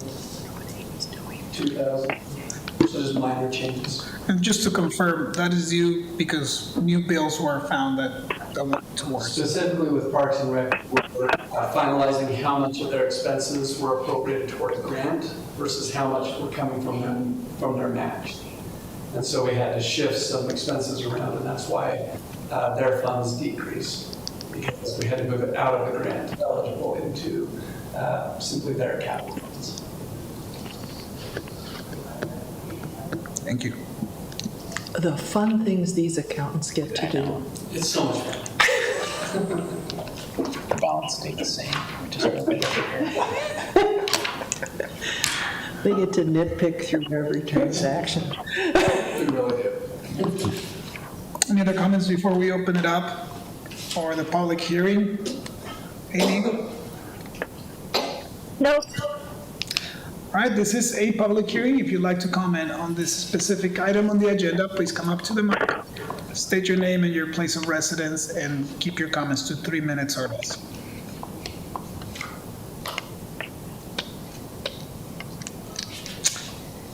All right, we'll bring it back to the council.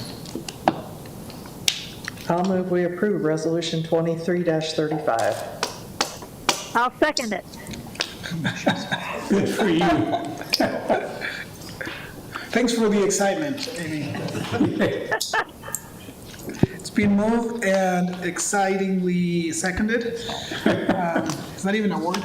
Yes. That's a good one. Okay, all right.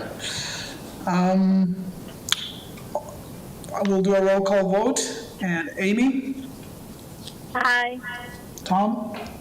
Can I be exciting and say, yoo-hoo? You have to beat Amy if you're gonna. Yoo-hoo. Yeah, that's an aye. Is that That's a yes. Okay. Mark? Aye. Jeannie? Aye. And Ernesto, aye. So, where'd it go? Resolution 23-35 passes. And that is it for our action items for tonight. We have a couple of workshop items. 45 minutes past our time. Our first workshop item is Resolution 23-38. Mark, you ready for this? I'm ready.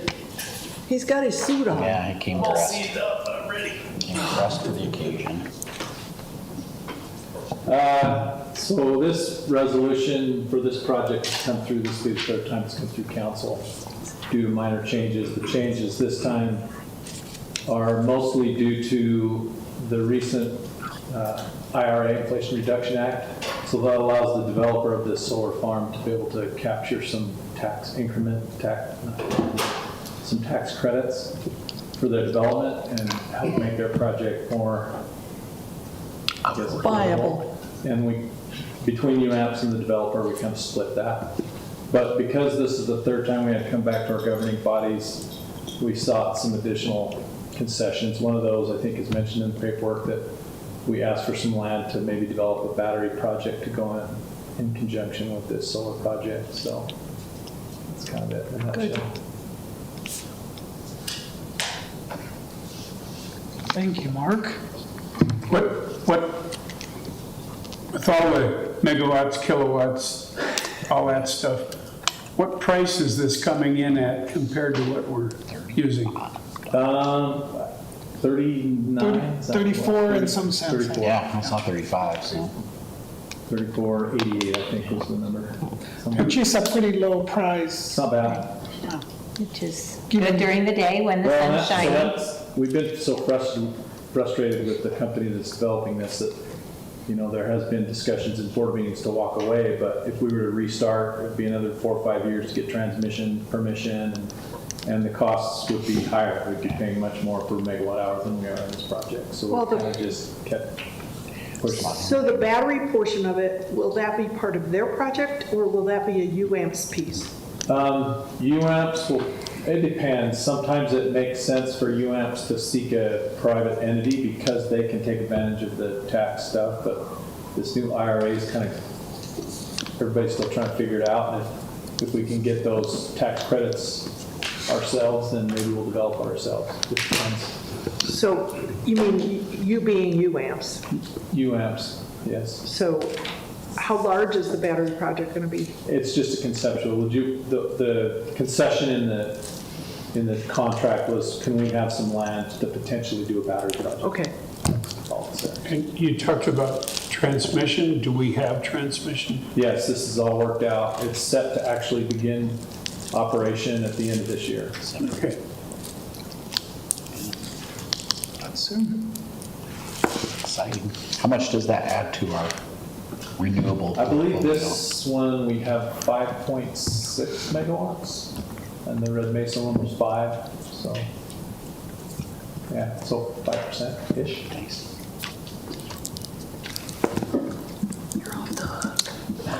Any other questions, Amy? Not yet, but almost.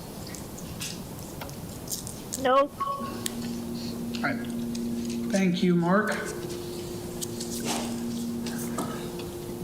Next, our next workshop item is Resolution 23-39, budget adjustments again. A few items to consider. The first is request to appropriate $20,107 of funds that we received back from, I believe it's an insurance company, and damaged, an individual damaged some equipment.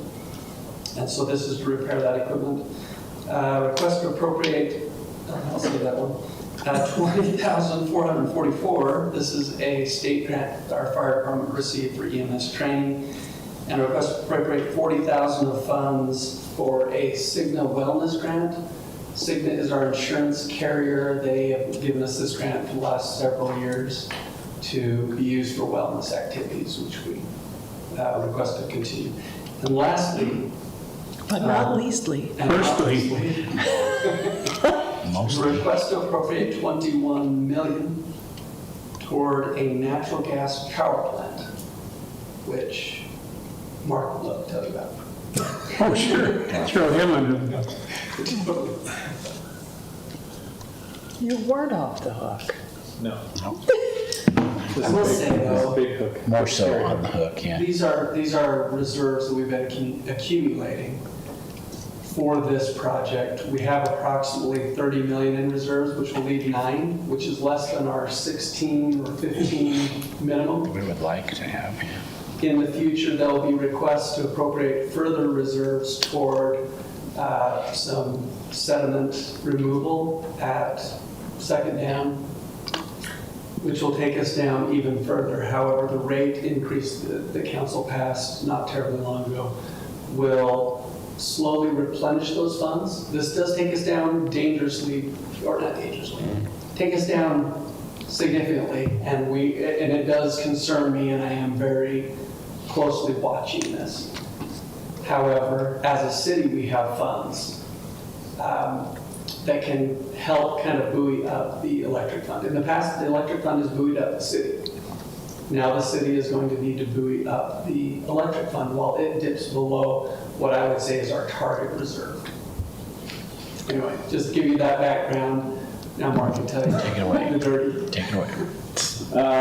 And Ernesto's probably more familiar with this than you is. He sits on the power board and has seen some of our reviews, but we put out an RFP to build a generation plant. We received kind of we did receive actually 3 different RFPs, and they were kind of all different flavors and all different price ranges. We evaluated those, and we feel like the technology, the vendor, availability, it all kind of pointed to this particular vendor. So that's kind of what we're zeroing in on. Where will this be located? This will be located at our new substation down on 1800 South and 10th West, down by Sakiva. When we built that substation, we built it with an extra circuit in it and put conduit in the ground with the anticipation of maybe someday we'd put a generation station there. And I will say that someday came a lot quicker than we anticipated. Yeah. But our natural gas supply is closer to that location than any other explored locations, and then we have the electrical infrastructure there to intake it into our grid and transmit it throughout the city.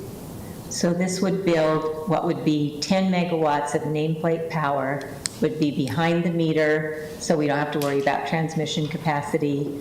Again, it can be run as base load power.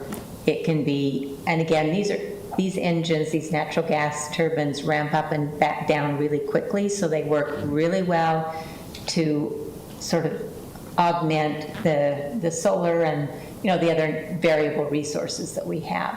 So again, depends on how much, what the prices are to use them. I mean, this location also is right near a high capacity natural gas line, which enables us to do that. But again, I think we've had discussions periodically over the last couple of years about our resource and just how much we need, and how do you provide that baseload resource? And this would provide a significant capacity baseload resource and be very flexible to do that when we most need it. So, what is nameplate power? I'll give you an example. We have natural gas generators at SOC, 3rd West, 3rd South, right? We have nameplate of 15 megawatts, 3 5-megawatt machines. When we turn those on in the summer, we can get about 12 because the air's hot and thin and they're not as efficient. So even though we have nameplate of 15, we don't ever get 50. So the nameplate part just means the capacity. Right. The ability, if that generator were in perfect conditions at sea level with super cold air, she'd pump out close to 15 megawatts. And we might consider adding more at this location, but you have to do an air study first, and Mark and his department, they have done that again, just because of the fact that we're in a maintenance area with the EPA. You have to sort of document, what the air quality impact would be and stay within a certain level. which this would do. I would also add that the Power Board did give a recommendation to move forward with this. That's right, there was a unanimous recommendation from the Power Board. Could I ask what RESAB, how did they weigh in on this? I've mentioned it to them, and I haven't discussed it near the detail that I have with the Power Board. I think some are okay with it, some really don't like it. One of our Power Board members actually sits on the RESAB committee, and he was one of those that gave us a recommendation. Again, the nice thing is it really meshes very well with our renewable portfolio. One other thing is, we mentioned the other natural gas generators that we have. These are a more efficient machine. They will be cheaper to produce energy from than the existing machines. So. Mark, what percentage of the time do you think they'll be run, like all the time, or just during really difficult high air conditioning days, or what? It depends. Well, I know that. And I know you hate to hear that. So there are so many factors. The two largest factors are fuel costs, right? For example, last year at this time, we were seeing natural gas prices over $10 a decatherm. Right now, it's $2 a decatherm. So that plays a big play. We would have run them a lot last fall. This fall, we can almost buy energy much cheaper than we can produce it, although that's cheap gas, so we can produce it cheap. So market pricing and fuel costs, and then just whether or not we can come up with it in the summer, right? I think we also discussed the possibility of putting air quality checks. Is that right? If the air was really bad. Well, yeah. So one of the discussions we had was there was concern that if there were a red air day, in the winter or the summer, then we would take that into consideration as to whether or not we would generate power, along with the other metrics of fuel costs and power costs. And I think Ernesto asked that question to the Power Board, and to this point, we've never, done that. We've just, power's really expensive, let's run our generators. We haven't really looked at the air quality, but that's going to become part of our, checklist to decide whether or not to. And this is, what other carbon-free baseload power is there? Until we get to perhaps nuclear power, which is a number of years down the road. We're hoping this gives us some interim resource to help supplement renewables. It's, natural gas is what, half the, emissions? Yeah, half the emissions as, coal or something. So it's better. We know it's not carbon-free, which we wish we had that resource.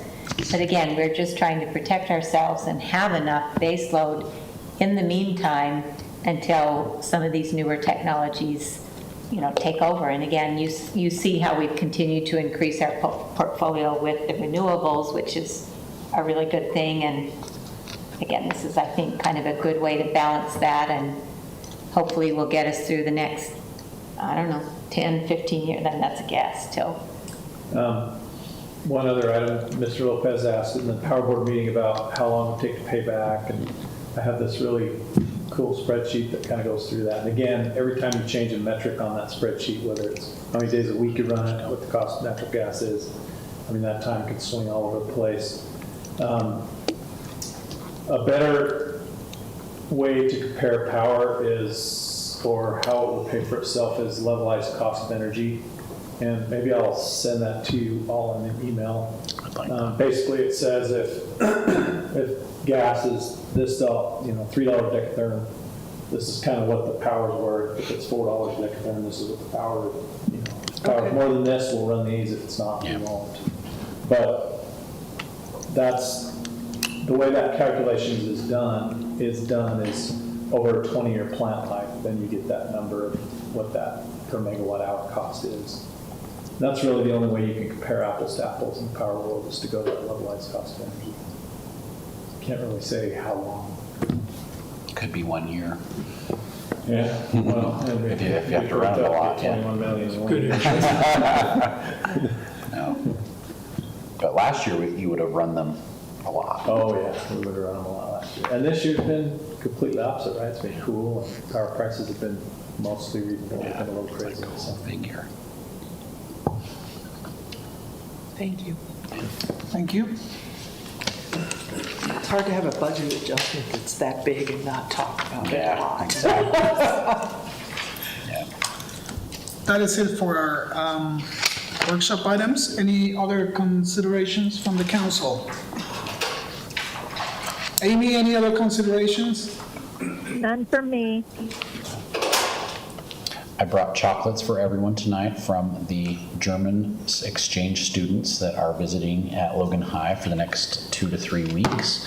They are here. There's 13 of them from Heldensleben, Germany, and they are hosted by host families in our community, and it should be a great opportunity for them to learn about America and our school system and learn a little English, and it's a great opportunity. And then our students will be able to exchange with them in the near future. And Chocolates from Germany. last week, I will tell everybody, I did a presentation. The mayor was unavailable, and there was a delegation from Kazakhstan that came to campus as part of their global engagement program. And one of them was a deputy mayor of one of the regions in Kazakhstan, and he wanted to know about Logan. So I answered the questions that he wanted answers to, and we had a nice discussion, and he gave me chocolate. And it's so pretty, I don't want to open it. It's too pretty to open. Yeah.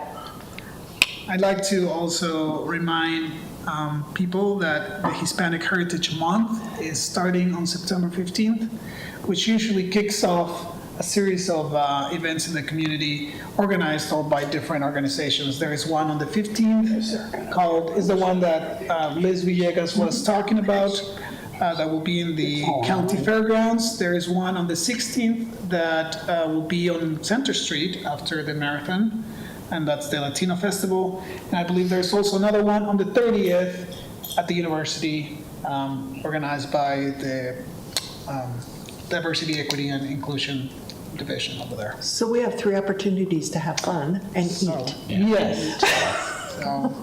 Can I just add one item? You may have seen our city recorder, Teresa Harris, slip out. She went to the county election center so she can be there when the polls close and help with the counting. So they're a reminder that the primary municipal election is tonight, so there will be results announced simply on the county website. The county now runs the election for all of the cities, so there is no kind of in-person announcement.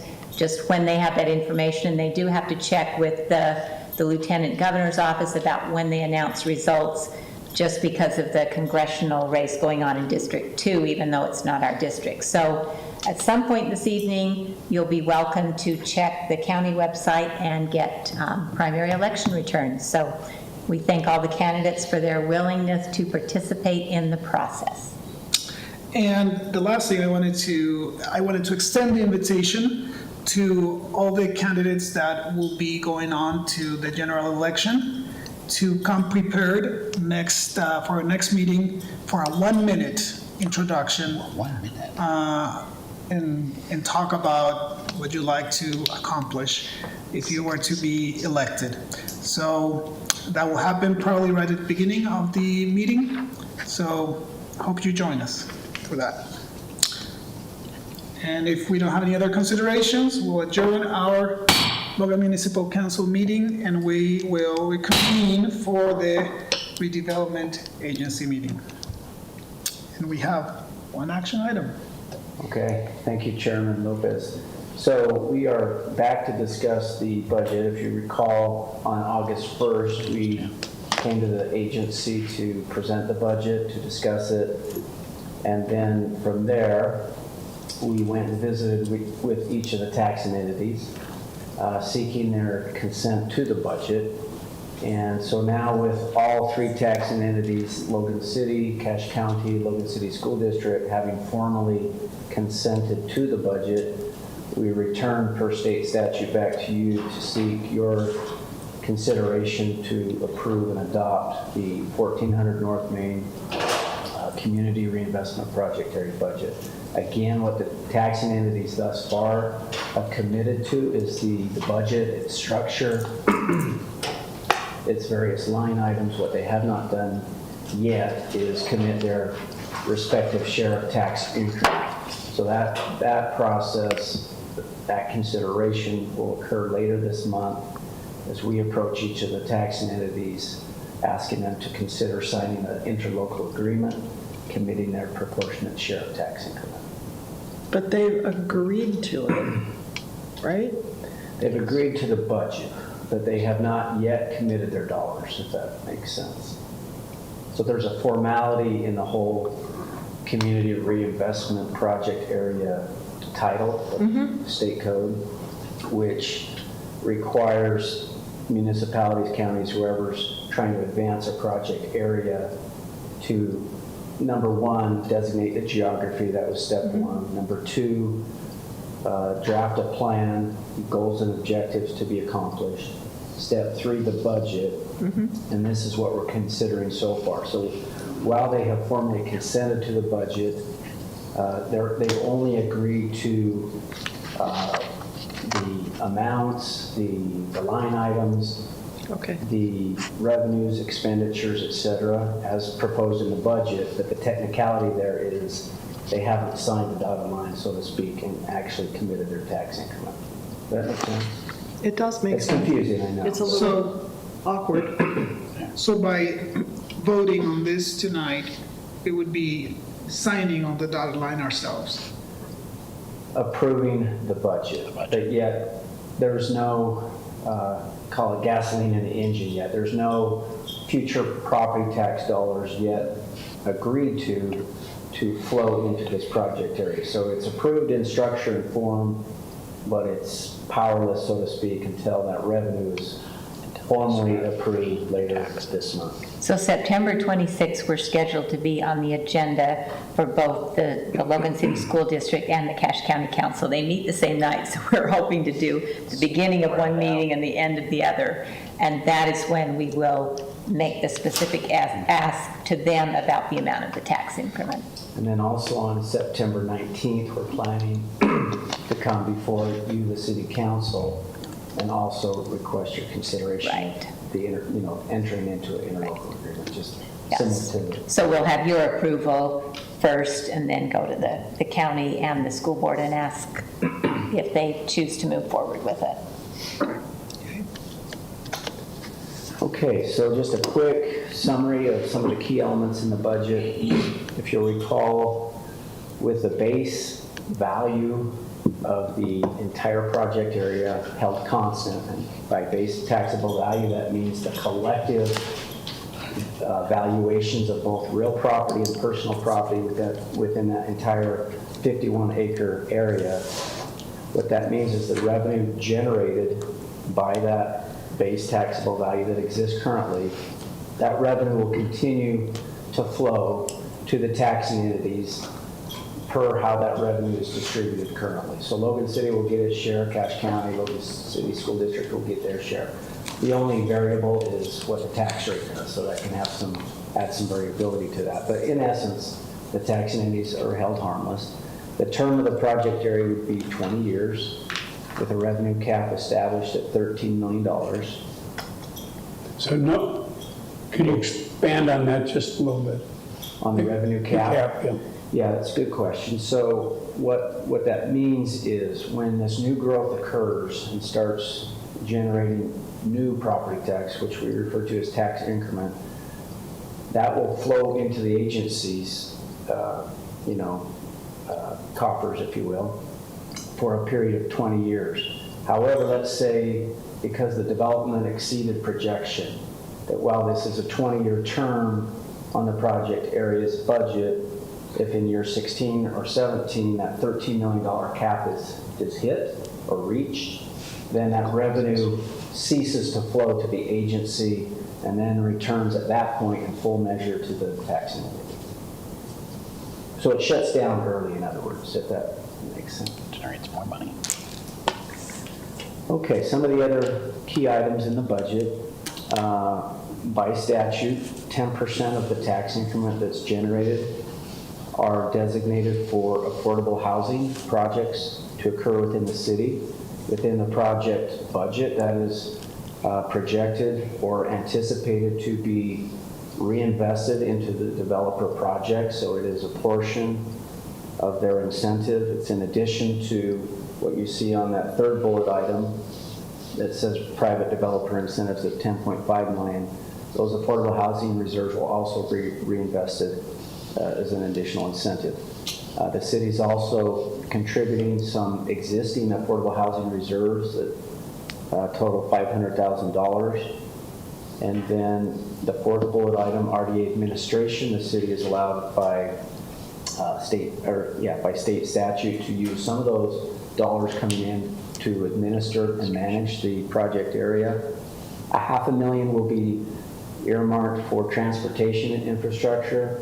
What's anticipated there is a likely new traffic signal at the intersection of Cache Valley Boulevard and 200 East, just due to increased traffic.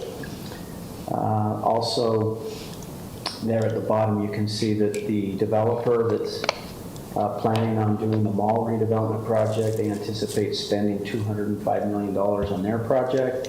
And then within the budget, there's also an anticipation that elsewhere in that acreage, particularly perhaps to the south, that there would be another $35 million of development occurring.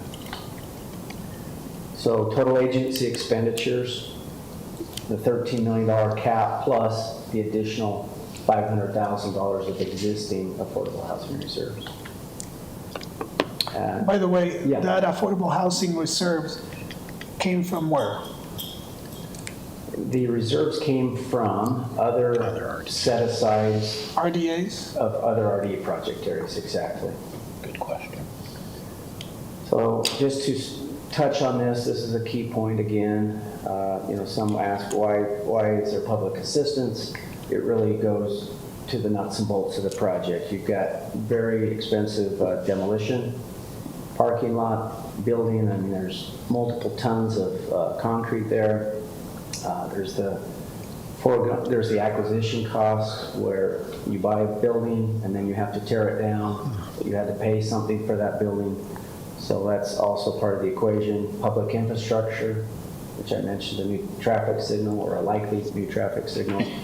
And then there's the required 35 income targeted housing units that, from a developer standpoint, also carries a significant cost, particularly when you look at that over a 20-year time horizon.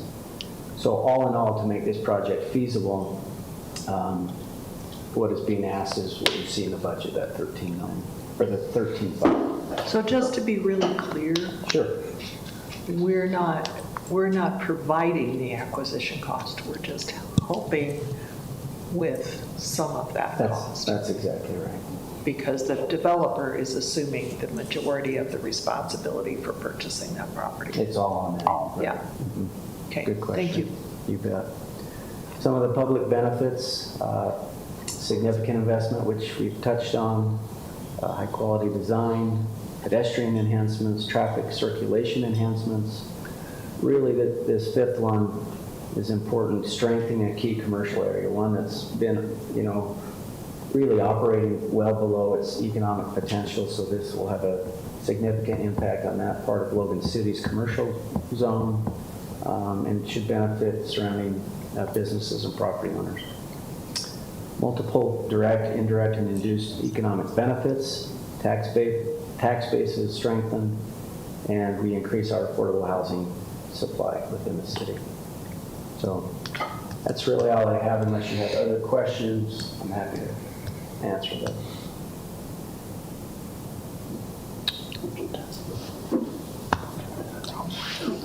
Amy, any questions or comments? No questions from me.